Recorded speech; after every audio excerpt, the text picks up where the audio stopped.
Electoral ബോണ്ടിൽ വിശദാംശങ്ങൾ നൽകാൻ സാവകാശം തേടി SBI സുപ്രീം കോടതിയിൽ അപേക്ഷ നൽകി. ജൂൺ 30 വരെ സമയം വേണമെന്നാവശ്യപ്പെട്ടാണ് അപേക്ഷ നൽകിയിരിക്കുന്നത്. വിഷ്ണു തലവൂർ ചേരുകയാണ് കൂടുതൽ വിവരങ്ങളുമായി. വിഷ്ണു, SBIയുടെ പുതിയ നീക്കത്തിൽ നിന്ന് മനസ്സിലാക്കേണ്ടത് എന്തൊക്കെയാണ്?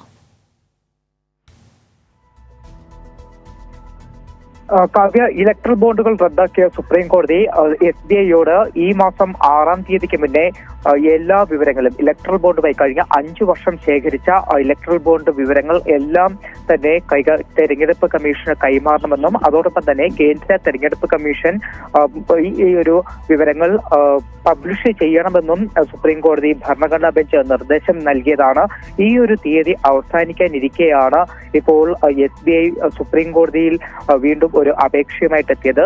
SBI സുപ്രീം കോടതിയിൽ ഈ വിവരങ്ങൾ നൽകുന്നതിന് സമയം നീട്ടിച്ചോദിച്ചിരിക്കുകയാണ്. ജൂൺ 30 വരെ സമയം നീട്ടി നൽകണം എന്നൊരു ആവശ്യമാണ് SBI ഇപ്പോൾ മുന്നോട്ട് വെച്ചിരിക്കുന്നത്. അതോടൊപ്പം തന്നെ SBI ചൂണ്ടിക്കാട്ടുന്നത് ഏകദേശം കഴിഞ്ഞ 5 വർഷം കളക്ട് ചെയ്ത ഇലക്ട്രൽ ബോണ്ടുകൾ 44,434 ബോണ്ടുകളാണ് കളക്ട് ചെയ്തത്. അതുകൊണ്ട് ഇത്രയും വിവരങ്ങൾ ശേഖരിക്കേണ്ടതുണ്ട്. അതുകൊണ്ട് കൂടുതൽ സമയം വേണം എന്നൊരു ആവശ്യമാണ് ഇപ്പോൾ SBI സുപ്രീം കോടതിക്ക് മുന്നിലേക്ക് വെച്ചിരിക്കുന്നത്. അതോടൊപ്പം തന്നെ മറ്റൊരു പ്രധാനപ്പെട്ട കാര്യം, നിലവിൽ തെരഞ്ഞെടുപ്പിന് മുന്നേ ഈ ഒരു വിവരങ്ങളൊക്കെ തന്നെ ഡേറ്റ പബ്ലിഷ് ചെയ്ത് കഴിഞ്ഞാൽ കേന്ദ്ര സർക്കാരിനടക്കം ആരൊക്കെയാണ് പണം നൽകിയത്, BJPക്ക് ആരൊക്കെ പണം നൽകി, അല്ലെങ്കിൽ ഏതൊക്കെ കോർപ്പറേറ്റുകൾ BJPക്ക് ഫണ്ടിംഗ് നടത്തി എന്നതിന്റെ കൃത്യമായിട്ടുള്ള വിവരങ്ങൾ കൂടി തെരഞ്ഞെടുപ്പിന് മുന്നേ ജനങ്ങളിലേക്ക് എത്തുമെന്ന ഒരു വസ്തുത കൂടി മറുവശത്ത് നിൽക്കുകയാണ്. കാവ്യ, ശരി, വിഷ്ണു തലവൂരാണ് വിവരങ്ങൾ നൽകിയത്. ഇലക്ട്രൽ ബോണ്ടിൽ വിശദാംശങ്ങൾ സമർപ്പിക്കാൻ ഇപ്പോൾ SBI സാവകാശം തേടിയിരിക്കുകയാണ് സുപ്രീം കോടതിയിൽ.